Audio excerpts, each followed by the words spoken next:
Hello, now let us study the phanerogames. After the cryptogames, the next group is phanerogames. These phanerogames have special structures for reproduction and produce seeds, and we call them as the flowering plants. After the process of reproduction, the seeds are formed which contain the embryo and stored food. And during the germination process of seeds, this stored food is used for the initial growth of the embryo. Further, the phanerogames are again classified into gymnosperms and angiosperms. Hello dear students. Now, we have finished the cryptogames and started with the phanerogames. In phanerogames, we have seen that these are the flowering plants and it is further divided into gymnosperm and angiosperm. Now, let us see the gymnosperms.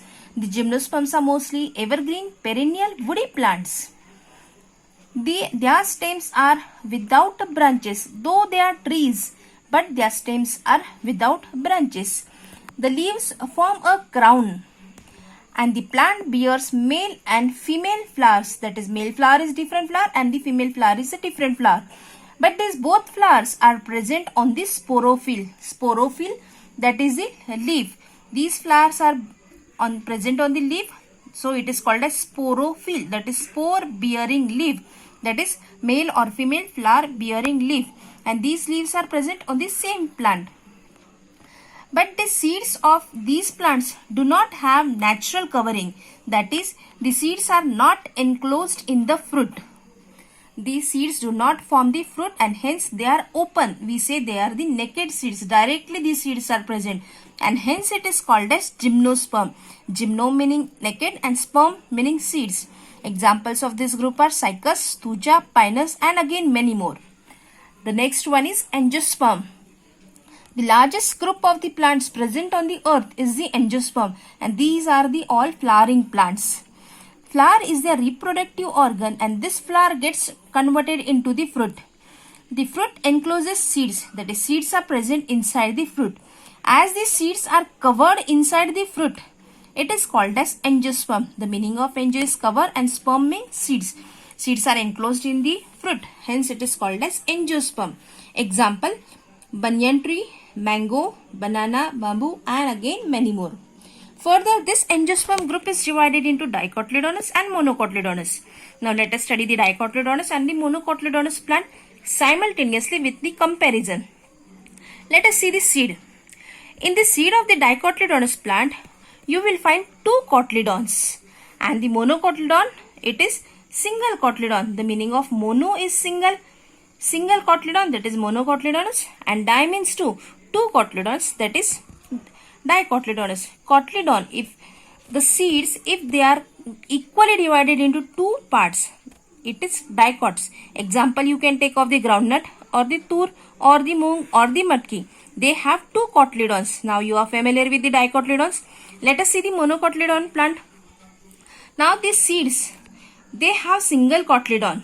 Example, wheat, rice, jawar, bajra or the maize. They have single cotyledon. Though you try to separate them, it cannot be separated as it is a single cotyledon.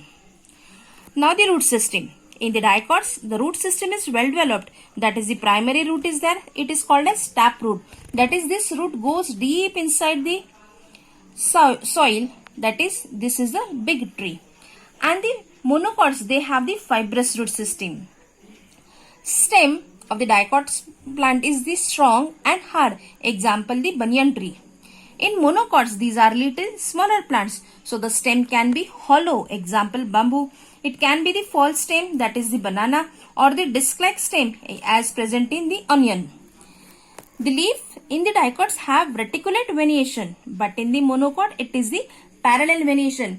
Before this you have seen the reticulate venation. It just forms the network of the veins and windlets, and the parallel venations, they do not intersect each other. They just go parallel. Veins and venation, it is the network for the supply of the water and other materials to each part of the leaf. And now about the flowers. In the dicots, the flower is with 4 or 5 parts or in the multiples, that is tetramerous or pentamerous. But in case of monocot, flower with 3 parts or it is in the multiple of 3, that is trimerous. For dicots, we can take the example of mustard. Mustard seeds can be divided into two equal parts. It has two equal halves, that is dicotyledons. And here in monocot the example is maize. In maize you cannot divide it into two equal parts. It is although together a single. So we have completed the phanerogames.